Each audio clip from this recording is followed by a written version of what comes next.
ओम नमः शिवाय। तंत्र के रचयिता भगवान शिव को मेरा नमस्कार है। मैं देख रहा हूं कि बहुत सारे आजकल ऐसे कॉल आ रहे हैं जिनमें कि रिलेशनशिप जो है प्रॉब्लम है। बहुत से ऐसे कॉल आ रहे हैं जिसमें कि पति पत्नी में नहीं बन रही है, पति जो है उसके बाहर जो है एक्स्ट्रा मैरिटल अफेयर है। और ये आम हो गया आजकल, बहुत ऐसे केस आ रहे हैं कि जो दंपति है वो परेशान है किसी तीसरी औरत से, किसी सौतन से। तो बहुत सी रिक्वेस्ट के बाद आज मैं आपको एक सरल मंत्र दे रहा हूं जिससे कि आप अपने पति पर नकेल डाल सकें, उसको अपने वश में कर सकें। इस मंत्र में इतनी क्षमता है कि आपके पति को आपके अनुकूल कर देगा। जैसा आप चाहते हैं बिल्कुल वैसा ही वो करेंगे। मैंने देखा है कि बहुत सारे मंत्र जो हैं वो लोग कर चुके हैं लेकिन फिर भी कोई फायदा नहीं हुआ है। तो ऐसे में जो है आज मैं आपको यक्षिणी का मंत्र दूंगा, जो मंत्र कभी भी खाली नहीं जाता है। इसे एक बार कर दिया तो समझिए जो भी पुरुष है वो बाहर जो है वो कभी नहीं जाएगा। मैंने तो यहां तक भी देखा है कि एक जो है पत्नी घर में होती है और बाहर दो पत्नियां होती हैं। तो आजकल ऐसा भी चल रहा है। आजकल गर्लफ्रेंड बॉयफ्रेंड वाला सिस्टम नहीं रहा, आजकल तो शादियों वाला सिस्टम हो गया। तो ऐसे में अपने पति पर नकेल डालने के लिए, उसे अपने वश में करने के लिए ये यक्षिणी मंत्र मैं आज आपको दे रहा हूं। इस मंत्र का विधि विधान से यदि आप पालन करते हैं और उसके बाद आप पाएंगे कि आपके पति जो हैं वो बस आप ही के बारे में सोच रहे हैं, दिन रात बस आप ही की बातें करेंगे और कोई तीसरी होगी उसको देखना भी पसंद नहीं करेंगे। तो क्या होता था प्राचीन काल में ना, कुछ ऐसे इत्र बनाए जाते थे, कुछ ऐसे रसायन बनाए जाते थे जिससे कि पति को वश में किया जा सके। उनमें से ही एक था सिंदूर। काम्या सिंदूर से अपने पति को वश में किया जाता था। तो इसके लिए आपको काम्या सिंदूर चाहिए होगा। उस पर आपको इस मंत्र का 21 दिन तक 108 की संख्या में जाप करना है। प्रतिदिन आपको 108 संख्या में किसी भी समय आप ये जाप कर सकते हैं। और इसमें सावधानी ये रखनी है कि आपको सात्विक होना पड़ेगा। 21 दिनों तक किसी भी प्रकार का मांस, मछली, मीट, अंडा इसे त्याग दीजिए। ये सब कुछ वर्जित है इसमें। और इसके बाद जो है आपको इस मंत्र का गुम्फन करना है 108 बार। दिशा रहेगी पूर्व की और इसका पूरा विधि विधान से कीजिएगा। मिष्ठान रखिएगा, तांबुल रखिएगा और इसके बाद जो है आप मंत्र जाप करना शुरू कीजिएगा। मंत्र जाप के समय यदि किसी भी प्रकार की कोई दिक्कत आई, मान लीजिए कोई आवाज आए आपको, तो आपको डरना नहीं है। या फिर कोई आपको गाइड करे कि ऐसे नहीं ऐसे करो, तो उसे ध्यान से सुनिएगा, क्योंकि हर एक के साथ अलग एक्सपीरियंस होते हैं। और मेरे बहुत से ऐसे साधक हैं जो कहते हैं कि मंत्र की सिद्धि के समय इस तरह की विचित्र घटनाएं हुई। तो ये कोई बड़ी बात नहीं है, आम बात है। हो सकता है आपके साथ भी हो भी सकता है, नहीं भी हो सकता है। तो डरिएगा नहीं, आराम से पूरी श्रद्धा के साथ बैठकर आप इसको कीजिएगा। मंत्र की सार्थकता आपके विचारों पर होगी। उस समय पर आप जो भी सोच रहे होगे, जो भी आपके मन में चल रहा होगा, जो भी आप चाहते हैं उसके बारे में सोचिएगा, तो वही सब घटित होना शुरू होगा।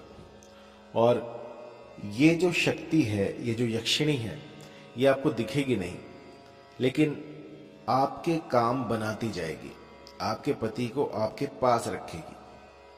बहुत ही गुप्त मंत्र है, लेकिन आज बहुत सी ऐसी रिक्वेस्ट हैं तो उनके लिए मैं ये मंत्र दे रहा हूं। मंत्र लिख लीजिएगा क्योंकि थोड़ा सा लंबा है। ओम नमो महायक्षिणे मम पतिम में वश्यम कुरु कुरु स्वाहा। तो इस मंत्र का आपने 108 की संख्या में गुम्फन करना है। तो आपने इस मंत्र से इस कामया सिंदूर को सिद्ध कर लेना है। लगभग 21 दिनों तक 108 की संख्या में इस मंत्र का जाप कीजिएगा तो जो कामया सिंदूर है वो सिद्ध हो जाएगा। कामया सिंदूर को किसी भी डिब्बी में भर के अपने सामने रखें और फिर इस मंत्र का 108 की संख्या में गुम्फन करना प्रारंभ करें। ऐसा करने से जो कामया सिंदूर होगा वो एनर्जाइज हो जाएगा। और इसके बाद जब भी कभी आप बिंदी लगाएं तो उसके ऊपर थोड़ा सा ये कामया सिंदूर भी लगाएं। इससे कुछ ऐसा होगा कि जो पतिदेव हैं वो बस आप ही का गुणगान करते रहेंगे। मैंने लाखों लोगों पर ये ट्राई करके देखा है और उसके बाद मैं आपको ये बता रहा हूं। तो कामया सिंदूर जो है वो ओरिजिनल होना चाहिए, चाहे कहीं से भी लीजिए, लेकिन ओरिजिनल होगा तभी ये काम करेगा, अन्यथा कोई फायदा नहीं है। और बिंदी जो है वो आपकी लाल रंग की होनी चाहिए, किसी भी काले रंग की या फिर सफेद रंग की ये चीजें नहीं चलेंगी। लाल रंग की बिंदी लगाइएगा और उसके ऊपर जो है आपको ये कामया सिंदूर लगाना है। जब भी कभी ऐसा मौका मिले तो आप उस बिंदी को लगाकर अपने पतिदेव के सामने जाएं तो वो वशीभूत हो जाएंगे। जब भी कभी आपको ऐसा समय मिले कि आप उसको लगाकर अपने पतिदेव के सामने जा सकें तो वो मौका मत चूकिएगा, क्योंकि जितना अधिक वो उसको देखेंगे उतना ही मोहित होते रहेंगे। और आपको इस बिंदी को कहीं पर फेंकना नहीं है। जितनी बार आप लगाएं उसको उतार कर रखें। यदि गुम हो जाए तो उसको ढूंढें, अगर ना मिले तो कोई बात नहीं, लेकिन आपको इसे गुम नहीं करना है। कुछ ऐसा प्रबंध कीजिएगा कि आप उसको कहीं पर भी रात को सोने से पहले उतार कर रख दें। और सारा जितनी बिंदियां होंगी वो एक ही जगह पे रखनी है। और जब मनोरथ पूरा हो जाए तो इन सबको किसी पेड़ की जड़ में डालकर आ जाए। ऐसा करने से ये वशीकरण इतना प्रभावी, इतना प्रबल हो जाएगा कि किसी के तोड़े नहीं टूटेगा।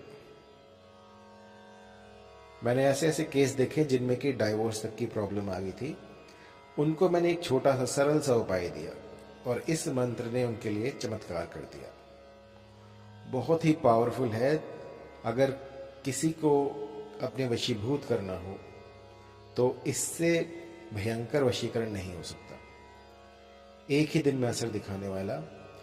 आप इसकी सिद्धि कीजिए, सिद्धि के बाद बिंदी लगाइए और उस पर कामया सिंदूर लगाइए और फिर देखिएगा पहले ही दिन से आपको असर दिखना शुरू हो जाएगा। जितनी भी आपकी सौतने हैं, जितना भी कुछ बाहर जो है इनके अफेयर्स हैं, वो सारे दूर हो जाएंगे।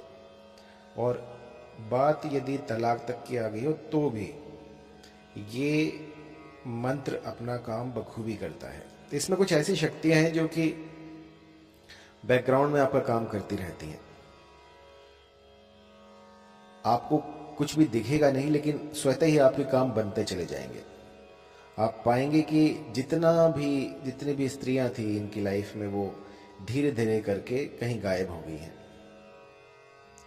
मैंने तो यहां तक देखा है कि एक पुरुष ने 2 शादियां कर ली थी, एक घर पे और एक बाहर। तो इसके प्रयोग से बाहर वाली जो है वो कहां चली गई किसी को पता ही नहीं लगा। इतनी तीव्र होती है ये, क्योंकि इसके पीछे जो है यक्षिणी काम करती है। जब यक्षिणियां आपका काम बनाने लग जाएं तो ऐसी कोई धरा पर ताकत नहीं जो कि इनको रोक सके। बहुत ही प्रभावी होती हैं और इसका कभी भी दुरुपयोग ना करें। इसका तभी इस्तेमाल करें जब आपका परिवार जो है वो टूट रहा हो, किसी भी तरह से बात बन ना रही हो, तो उस समय पर यह प्रयोग किया जाता है। इसमें जो है यक्षिणी काम करती है, तो आपको बताने की जरूरत नहीं पड़ेगी। यदि आपने किसी का अनिष्ट करने की कोशिश की तो ये शक्तियां आपका सर्वस्व ले सकती हैं, आपकी जिंदगी भी खराब कर सकती हैं। तो इसका तभी प्रयोग करें जब कुछ ना काम कर रहा हो और आप चाहते हो कि आपके जो पति हैं वो सिर्फ आप ही से बात करें, आप ही के वश में रहें। किसी भी तरह की जानकारी के लिए आप कॉल कर सकते हैं।